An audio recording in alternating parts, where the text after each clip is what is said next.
What is up, my design team? Welcome to the Level Design Lobby.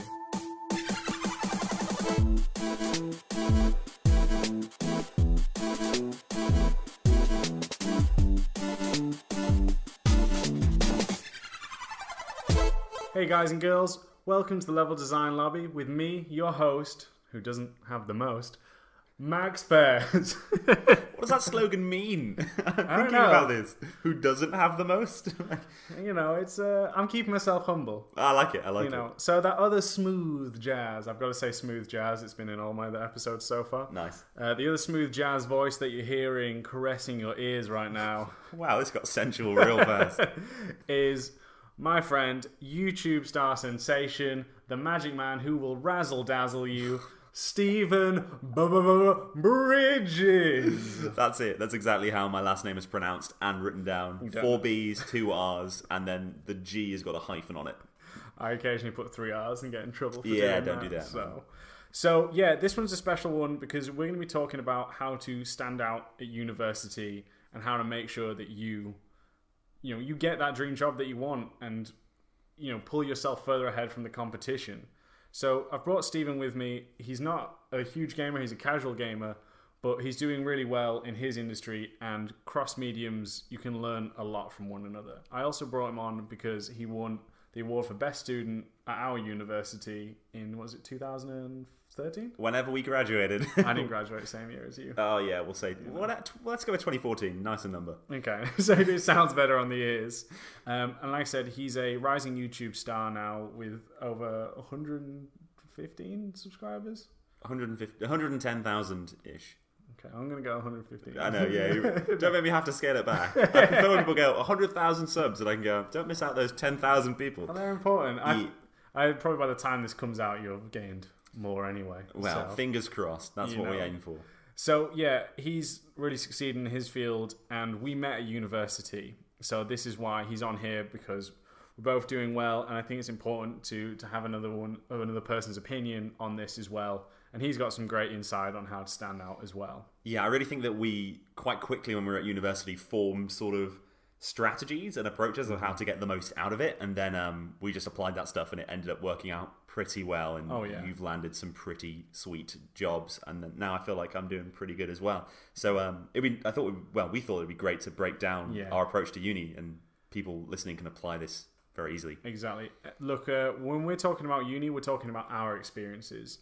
There is many other ways into the game industry, into YouTube, or into your dream job anyway. We're just talking about university because it's our path and how we got there. Totally, and we're going to be pretty passionate and sort of quite, confident with what we're saying because it's what worked for us. But as I say, there's an asterisk there that's like, there's other ways of getting successful. This is just what worked for us, and we're really passionate about this approach. But feel free to, take bits and throw out bits and see what works for you. I think, again, also is like, what I'm saying, these can be applied to you just in life in general. These are still rules and principles that we follow, still to our day-to-day lives now, because uni is your starting point, probably even further back. But this is when we took these rules and really started running with them and taking them even further, So let's get into it then, Steve, mate. Let's really start breaking it down. Yeah, break it down. So I feel like there should be some better music. I was going to beatbox, but I can't Cue the beatbox. breaking it down track.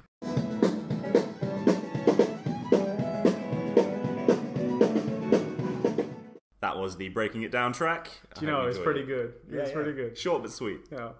So the first point I want to talk about is, I got really serious after that laugh. This is a serious business. Super serious. No more jokes. Let's get straight to the good stuff. It's all about games and magic. Two very serious topics.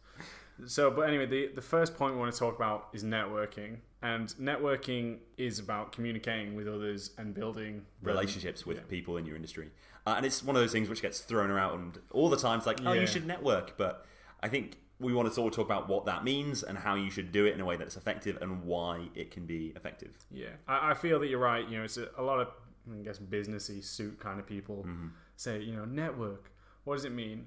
For going into the game industry, what I say networking is you firstly going to events that's close to you, such as in England we have such as Animex, EGX, and many more. There's loads. Other things with X in them. I mean, I have an X in my name. So, exactly. All the gamers do. So that's the sound of an X. Yeah, firstly go into these events, because this is where you're going to meet a lot of people.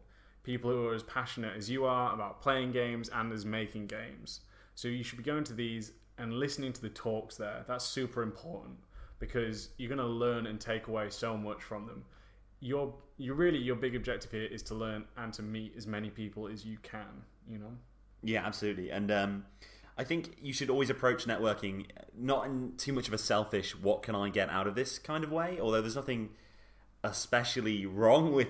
I mean, the reason you're networking is to further your career, but when you meet people, you should take a genuine interest in what it is that they are doing, and if there's anything that you can bring to the table, or some people that you recommend that they should meet, you should introduce them and things like that, because if everyone takes that approach, everyone starts meeting really good people that are relevant, and you never know. This person right now that's working on a game, for example, that's really not in your niche, and you're not really interested in, they might get a different job somewhere else, and then they're the head of some huge team that is in your niche, and then you get hired because you're a good person. I know in the YouTube world, genuinely, people have gone up to other YouTubers and gone, hey, how many subscribers do you have? And then the YouTuber's gone, 112,000. And then the person's just turned around and walked off. Wow. Because it can be such a numbers game in certain areas. And I always find that is firstly, it's a terrible approach to living on an ethical basis, but you shouldn't be approaching people in just a what you can get out of them kind of way, because you never know how these relationships will affect and help you in the future. I think also one of the things to help you practice in your networking is at university, because you're going to be meeting loads of people on your course who, again, as you said, you never know what's going to happen with them. And one of the big rules of networking, going back to people turning around, I'm going to say, close your ears if you don't like bad words. Don't be a dick. That is like the golden rule. Yeah, just don't do that. Like, it's a more extreme version of, don't go in there just for you. But don't be a dick, because the industries that you're in are extremely small. You honestly don't realize that. But I've now traveled multiple countries making games, and yet someone knows someone that I do. Yeah. Just 100%. If you know someone that makes YouTube videos for a living, I know them, or I know someone that knows them. These industries are smaller than you think, and reputations get around so fast. Your reputation is so important. Guard it with your life. So it's just a good thing, especially at university in stressful environments when everyone's quite new at what they're doing. You never want to lose your cool. You always want to try and be... University is the professional world, as much as the professional world is, because you're starting off your reputation there and everything. You want to... Your attitude is so important. Well, it's definitely the professional world, kind of with training wheels to a degree. Totally. I kind of maybe overstated that a little bit, but the point is that the stuff that you do at university will carry past university. So I mean, like I said, you can go to conferences at your university. There's talks. In Newcastle, there was a thing called Game Dev Drink, where all the devs in the Northeast would meet up and just drink. So, again, which is fantastic. You should be going to these as much as you can. I think I've been to one conference each year for the last 8 to 9 years now. It's so handy though. I go to lots of YouTube events, lots of socials, and you meet people that way. And through those little relationships, in ways that I never would have expected, I've had opportunities. Some of them have been directly from YouTube. Some of them have been from other companies that are big in the YouTube space. And it's just because I've been recommended by a guy, or that person got promoted, or they moved job, and then it was somehow relevant. And I never sort of set out to go, I'm going to befriend Alan because Alan's successful. I just was like, Alan's nice, and I took an interest in what he was doing, and it comes back later. One of the things I'd say about networking events is that there's some sort of basic bits of advice that everybody knows they should probably do, but they maybe forget. So firstly, remembering people's names is really key. Yeah. If you forget someone's name in the first couple of minutes of conversation, just ask again. It's not the worst thing in the world, but you really want to remember that. Say it a couple of times in conversation if it's natural to do so. And I would go as far as when I've met someone in an important scenario, I'll take their business card. I used to do this all the time with Magic clients. And at the end, once I left, I'd write down on the back what we talked about, little notes. Yeah. That means when you see them in 3 months' time, whatever, you can go, how's your daughter doing? How is that degree that she just finished? And those kind of things show that you care and you are listening and taking sort of a direct interest. And little things like that, and that takes you an extra 2 minutes at the end of every chat at most, and it can pay off really. Well, that's it. I think that goes to how you communicate in networking, because most people feel that it's such a professional area and that you should keep things business. When no, like for me, it's about making video games, and we like talking about games. It's that common interest. Just ask them what they're playing, because chances are they are going to be playing something, and you might play it or know of it, and you can ask their opinion on it, say what you thought, which is a great way to show your knowledge of design as well. You know, you reflecting on, oh, this was cool, but it might have been better had it done this, or it's great because it caused this emotion. There are some rules in terms of things. Like I want to give a story on something not to say. Is this a mistake you made, or no? It's what someone else made. Luckily, it was at this game Dev Drink. I don't want to drop any names because the guy was just nervous because of the reputational things we mentioned beforehand. Yeah, no, he was very nervous, and he tried to make a joke, but it didn't land. So it wasn't the worst joke, but there were some of us sitting at a table, and he was sat, it looked like by himself, at another table. And I went, oh, can we take this chair, please? Me and my friend asked him to take a chair. And he said, yeah, only if you hire me. Ouch. You know, like me and my friend kind of froze because I just didn't know what to say. And it was the wrong impression. What did he say after that? He's like, oh yeah, no, the chair's free. So it's just going back to treat these people as people that you're talking to. You know, don't, they're saying, what can you do to benefit them? Yeah, you know, it's a weird one, isn't it? Because on the one hand, making a joke, nice idea. On the other hand, it's a very needy, I don't know, it's a weird one. But it's just, the thing is again, it's when you go to network, you shouldn't be networking like, give me a job, give me a job, give me a job. 100%. It should be, again, find common interest, have a chat, and go from there. You might find out that there is jobs there, and sometimes there isn't jobs going.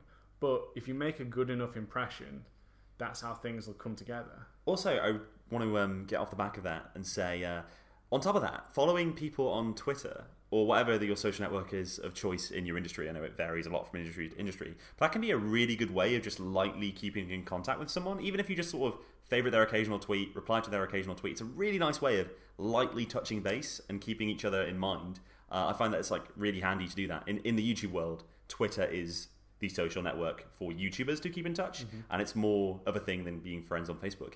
But you know, if you get their business card or you find them on Twitter, you follow them, drop them a hey, it was good to chat, or here's that link I was suggesting, or whatever it is, and they might follow you back, and then you've got like a little connection there, which is just handy to have.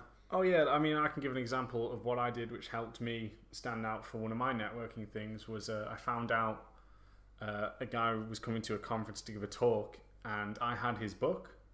So I found out, and I tweeted to him, you know, a picture of the book, and was like, "Oh, found out you're coming to this event. I'm going to be there. Do you mind signing the book?" Yeah. And he was, because I can't remember, it was a limited release or something. And he's like, "Oh man, I didn't, you know." And when I came over to approach him, he was like, "Oh, you're the guy from Twitter." And I was like, "Yeah, you know." And it just helps there. Like, you can use it to a benefit in a good way. It's almost like you're not friends already, but it's almost like you've had some kind of, because you've had that little previous chat. It's like, oh, hey again. Do you know what I mean? It's like nice to see you again, almost, as opposed to nice to meet you. Do you know what I mean? You've already got that level of familiarity that's really nice. Like, oh yeah, and that's it. Is like doing it, and again, that didn't come across like no, really because I had the book anyway. There's ways of doing it. Yeah. You could come up to them shaking and hand the book and go, "Oh my god!" But you go, "Oh hey, would you mind signing this? Great. Yeah. By the way, really like what you did on this project, or whatever." But yeah, no, it's interesting that you say that as well. In once again the YouTube world, sometimes I genuinely meet people and I can't keep track of whether or not we met, because Twitter is and YouTube in the medium itself is such a huge thing. So those things can like sometimes you meet someone, you go, "Oh hey, nice to see you," and they're like, "Nice to see you," and then we're like, "Wait, have we met?" And they're like, "I don't know. We've talked online." And like, did we meet? And it's a really strange thing, but that just shows how powerful social media can be these days. Well, that's it. No, I've made some good design, I consider, in a way, friends, social media friends who, again, we send each other stuff through Twitter. Never met face to face, but again, they know people who I've worked with. Yeah. And just through the power of social media, we've got absolutely. talking. One last thing I want to mention on social media before we move on is that although these things are great and using Twitter, etc., is really effective, it is not a substitute for real world relationships. And I think that don't fall into the trap where you just sit on your sofa and follow people on Twitter and feel like that's networking. That's part of it, but it's like maybe it's 30% of the 100%, in total. I just want to say an even last point on social media is social media is like having a tattoo. Okay? Whenever you put it out there, like it is out there for good. I want to give a story on this one. There was a guy, again, not saying names, but he had his actual name as his profile name and had the uni on it as well. And it was basically bashing women in games. And he hadn't even left uni. I mean, firstly, you shouldn't bash women or anyone anyway. But to say he was looking for a job and put that up on there, that, his career ended before it even started. So, yeah, really, just be careful. And I don't mean that in saying if you're a horrible person, keep it to yourself. I just mean just be careful. No. I'm going to take that. If you are a horrible person, keep it to yourself. You'll do better in this industry. Yeah. But great point. And yeah, just networking is really key for multiple reasons. But enjoy it. I think that's the thing. Again, going on to it is enjoy. This is fun for you. I've met friends who will, I went to a BAFTA event, and there's another guy who's at this BAFTA event. And we weren't looking for jobs from one another, but I saw how passionate he was, and he talked about in a previous talk, he'd asked a question about a game, and I was passionate about the game, and I saw him just stood there, just chatting, and we're now friends because of that, and that's amazing, so it's just cool. So enjoy these things and just have fun, again, don't be a dick.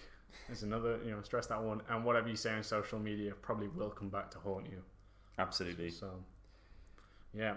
Right, so I think networking's now kind of tied up there. Get off and do it. We're going to move on to the second point, which is personal work. So you said that in such a, I don't know, why is everything coming out of your mouth so sensual today? It's now we're moving on to personal work. It's is that sensual? I thought it was. The way you said it. Maybe I've never had a sensual experience. Personal work. This is being revealed. I'm that's not what sexy sounds like. I'm sorry. I feel someone hurt you. Personal work is probably one of the most important things that you can do in this day and age when you're at university, because it sets you way above a lot of other people that are on your level and are also doing well at uni. You've had some great success regarding personal work and putting the effort in. Tell us, young Maxwell. Well, I think Stephen's triggered story time. Diddly. Was that the Pokemon, when you catch a Pokemon? That's the battle one. That's what I mean, yeah. It's if only we had fade There's the lawsuit coming soon. We mentioned Pokemon, man. God damn it. Remember the networking. You just ruined your relationships with Nintendo. It's not Nintendo who own them. Well, check again. Max, I think the person that doesn't play a lot of games coming on here, you should listen to when I tell you what companies are owned by who in the game. I was going to say, well, it depends which Pokemon exactly. you're on That's about. What I was on Pokemon about. Pokemon Go is not owned by them. I know. We're getting they're really off topic. Kosquari fact. Can't remember what it was called. Did you just have a mini stroke? I don't even think you... I tried to make up a brand name and I came up with Kosquari fact. I don't even think you said that. That changed again. That was exactly what it was. Enough, Stephen. On to personal work. That was more central. So the story I'm talking about is how I got my first job in the industry, and it was because of personal work. There was a night where it was the festive fling at our university. It's essentially a big winter party, a Christmas party. And the end of the term. Pretty popular. Yeah. Lots of people go. So our two housemates were going out, and I really wasn't feeling it that much, but if Steve was going to go, I was going to go out as well. And Steve had coursework to do, and I thought, well, do you know what? While he's doing his coursework, I was going to make just a level within the time frame it took Steve to finish his coursework, which was about a day. And it was just a small level, a puzzler in a room where all you had to do was escape this room, but it took about 3 to 4 puzzles to eventually unlock the door. Super good. I remember this really well, actually. Do you actually? I played this level. I struggled for hours. Yeah, it was a good one. No, your best work, really. It just went downhill from there. Yeah, just wipe away them feels. So, but it was because of this I actually ended up getting my first job at Fog Media, and what happened was there was a big talk where the company Fog Media, who's a mobile and online games company, came to our university to do a talk, and there was about 60 people in the room watching their talk. And then this is going to go back to networking here for this point. At the end of the talk, I just want to state there was final years looking for jobs, and there was other people looking for placements. There was only 3 of us who approached them at the end of that. As in, wait, hold on. 3 of you that directly went to explain that. So it can't be what they thought you meant. So to me, so maybe I stumbled on my words. No. I just wanted to double check. So there was a talk going on. Yeah. The room was filled with minimum 60 people, and then at the end of the talk, only with myself included, 3 of us approached. The people giving the talk that have power in the games world. Oh yeah, 3 of you out of 60. Yep, went over to them. I can't help those people. Yeah. But this is the thing, like, this is an opportunity, and they missed out on it. That's just showing how one conversation can change an outcome of a career. So I went over to them, I spoke to them, I showed them some other personal work on a level editor of a mobile game. I ended up showing them that, and they said, okay, we'll take a look at your portfolio. And when I came for the interview, they said what was the deciding factor for me was the level I built during the festive fling time. Doing that personal work helped for me, because then it just snowballed from there. After FOG, I ended up going to a competition called Dare to Be Digital, and then after that, I ended up breaking into Ubisoft, and now I'm where I'm at. I now. always thought that you literally breaking into Ubisoft was probably a bit too far. Like, you could have just knocked on the door, but like, just security was tight, but I'm fast. Sorry, joke I had to make. Just one thing regarding that. So when you go and see this person at the end of the talk, because I've done that before in talks, yeah. Hey, nice to meet you, blah, blah, and ask them a couple of questions. How do you then whip out your personal work without it being, hey, please hire me, like the guy from before? Well, that's a tough one, because I don't mean it's in a bad way. It's been a while since I've done that. Was it different context? I guess if it's university, it's literally a lecture. I mean, they were hiring, so like it didn't feel like it was a forced thing. But I think it comes down to a couple of things. Is like, first you chat about like them, their workflow, because everyone likes to talk about themselves. Like, we're all egotistical. I don't mean that. Especially us. We're on a blooming podcast. Because we think people care about our voice and opinions. So, no, but that's the thing is, first talk about them and understand their company more, because a talk is great, but sometimes the company isn't always right for you, or you're not right for it, and not in a bad way, just how things are. So I was speaking to them, and then they actually asked, are you looking for something? I said, yeah, this is what I've been doing. And they liked what they saw, and that was it. Is again, just have a small conversation, and then just ask for feedback. Because when I've shown work, I've never asked, oh, please hire me. It's always been in context of, look, I've got this. Can you please give me feedback? It's a testing session. I really need your thoughts, because you're an industry professional. That is such an effective approach that I've had used on me before. And I've done it and stuff like that. People have emailed me that I'm now good friends with, going, hey, can you give me some feedback on this magic video? And they were just really polite about it and nice. And I did. And then we ended up becoming friends. So one of the things that I would say regarding that is that it can be kind of handy. If you show someone a level, I imagine, it would be good if you could say, oh, hey, I like your work from your company. This element that you did in this game inspired this thing I've done. Can I show you this thing? Do you know if you can tie it a little bit more together? If that is possible, obviously that's not always going to be the case. But I mean, like, I think one of the things you can say is like, I was a real fan of this bit. As long as you can say why you're a fan, that will really separate you as well. Totally. I found that people that message me going, hey, can you check out this card trick I've made? I'm more likely to watch it if they go, hey, I love this card trick you did, and it inspired this thing that I've done. Then I'm like, oh, I'm intrigued now. How is this relevant? And then if they have done something that I did that in a good way, then I'm like, cool. So if you can connect what you're showing, that can be handy. But I don't think that's necessary. No, I think the thing is that, remember, is like we all want each other to succeed, because we want our industries to grow and benefit from that. So seeing someone's work and helping them with that work is only a benefit to everyone. So I think, on that one. And another thing with university, going back to personal work, because I don't mean this in a bad way or a way to offend people, and I'm sure there's many people that have just got a first out of uni and are doing great. We're here to cut you down. But like, if you just have a first and that's it from uni, it's going to be really hard for you to get a job. You need to stand out in many ways, and one of the ways to do this is through personal work. and you started your YouTube channel when we were at uni. I was doing levels and other things as well. So really having that there can just... Yeah, it's just showing that you're passionate and you're working harder than other people, and that you're... The thing is if you get a first and someone else gets a first, what sets you apart from that person? Yeah. How good your first was?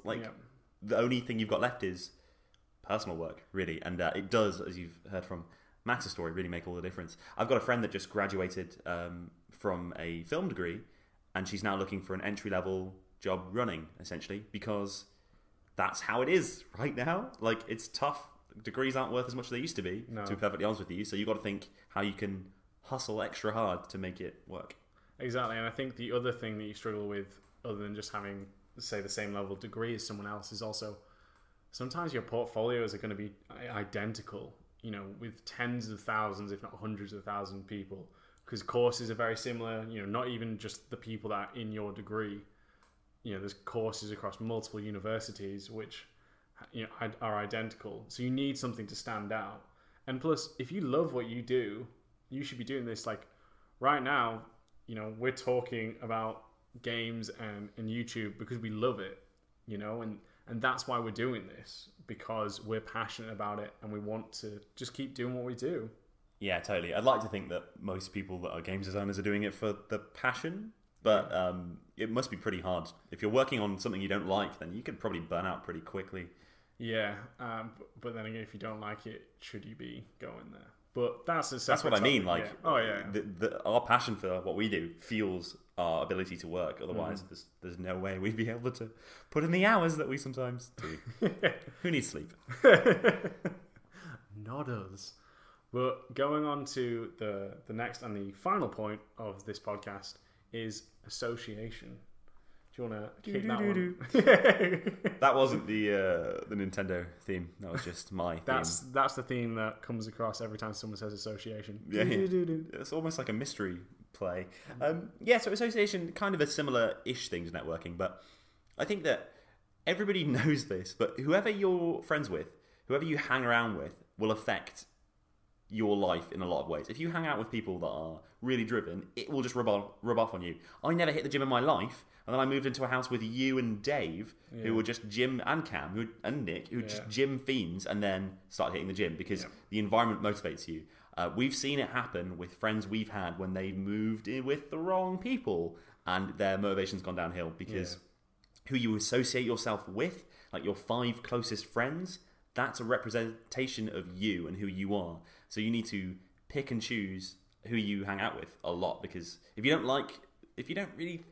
feel aligned with the person you're hanging with, it's not going to have a good effect on you, to be honest. Yeah, and that goes to a great quote I heard.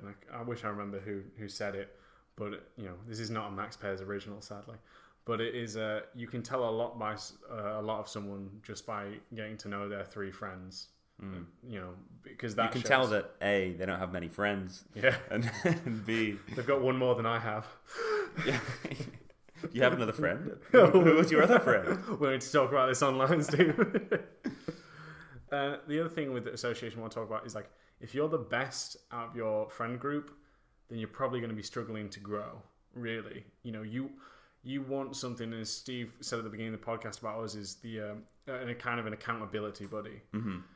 We're very brutally honest with one another about our work. Steve just played one of my games today, and I mentioned it in the previous one is Chess Quest. It's still in development, and there was this bug, and it kept crashing, and Steve instantly was like, "Oh, it's fun, but I reviewed it badly because of this crash." And again, at the time I didn't realize it had happened, but as soon as you've seen it, there's other things that he said, but it's about being honest and learning from that, because when someone's giving you feedback, they're not trying to hurt you or upset you, they're trying to help you grow. Also, make sure you bear in mind the don't be a dick rule. There's ways of giving criticism, and I'll also tell you things I like about everything you do, and then I'll tell you things I don't like, and it's just to help you, and vice versa with me. Like, I've sent a video that I made recently to 3 different friends, and they all gave me written feedback of why they didn't like it, or why they did, and which parts they liked and didn't, and none of that all actually made me feel good. When I got the negative, I went, great, that validates why this didn't perform as well as I wanted it to, and now I know what to tweak. And the video I've just shot, I feel is an improvement on the previous, which is good. But yeah, don't be a dick when you're giving criticism. I think that's the lesson of the podcast. I mean, it's a life motto, to be honest with you. What's the other thing I was going to say about association? Who you hang out with, blah, blah, blah, that affects who you like. Oh, yeah. So going back to what we were saying about, you were mentioning how if you're the best in your group, you're probably not going to grow.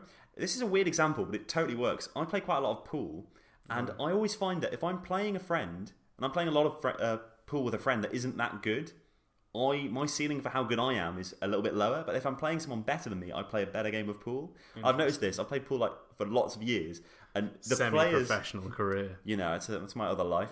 But the people that I play affect how well I play. Yeah. It's really strange, and that shouldn't be a thing. You should just play your best game. But genuinely, if I'm playing someone a lot worse than me, my ability goes down a bit. I'm not really sure why. I'm sure science knows. Science, hit me up on the Twitters. Let me know what's going on with that. But I think it doesn't matter. Like, if you're the best in your group and everyone else is a lot worse than you, you're probably not going to grow that much. You want to make sure you hang out with people that are better than you, because then you can leech off their genius. I think there's a great line from Tupac, actually. You never thought I was going to bring gangster rap to games, but we still G. Next week, Macklemore. Yeah.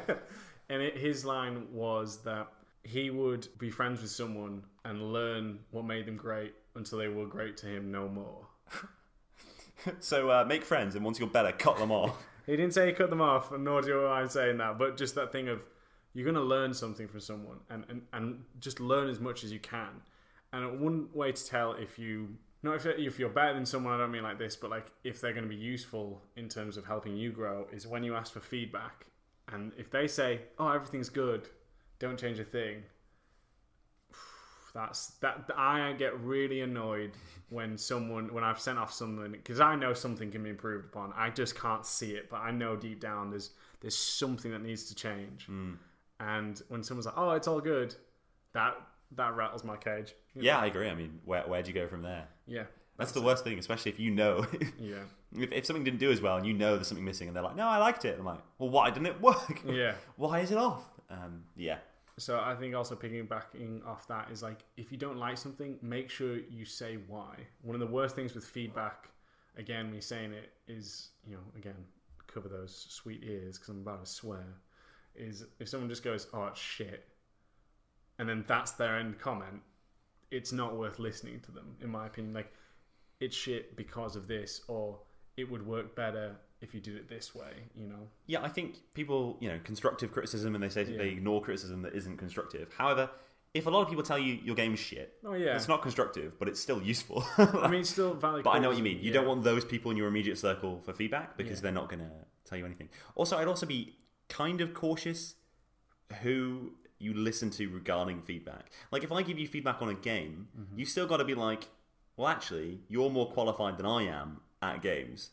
So your opinion kind of overwrites mine, unless you're getting it from like a user perspective or a casual player. But you've got to make sure that, this sounds really harsh. This is something I said the other day on the street. I don't know if I should mention this. I don't know if I should mention this, but I was with some friends, and then a homeless guy. I regret saying this already. Homeless guy came by, and he started picking up some coins off the ground, and he mentioned, if you pick up the pennies, the pounds take care of themselves. And then he walked off. And I turned to a friend, and I was like, don't want to be harsh, but also never take financial advice off someone that's homeless. Is that too harsh to say on the podcast? No, not really. But what I mean by that is, and everyone was whoa, that's such a burn. What I mean by that is simply look at the person where they are in their life. And if they don't have the expertise, then maybe you shouldn't take their opinion as valid as someone else. Oh yeah, if like you were talking to me about law, for example, and you don't have a law degree. Well, actually, Max, in my back pocket right here. I knew this topic would come up.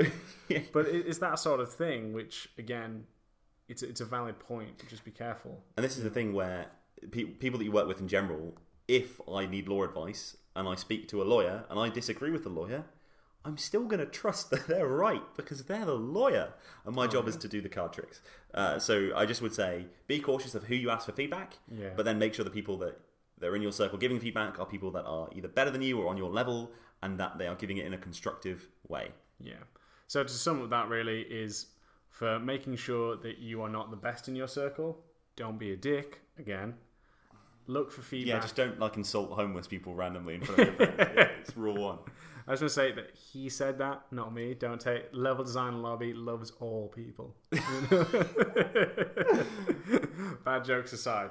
So we're going to wrap this up now because this has gone on longer than I thought. But I'm hoping that you all enjoyed this because it was fun for us to make this, and really hope that you can learn from this and take it to help you stand out at uni or just in your general life, as you pursue your careers and goal. So, Stephen, I'm going to hand this off to you to do your plug and tell the world what you're working on right now. Yeah, so I'm a magician. I have a YouTube channel. It's at youtube.com/Stephen Bridges. Stephen with a V, because let's not talk about those PH people. If you like magic, you might like it. If not, then don't check it out, because that would be a waste of your time. Just remember, he hates homeless people and people that spell Stephen with a PH. Well, the latter is definitely true. No, I hate the PH people.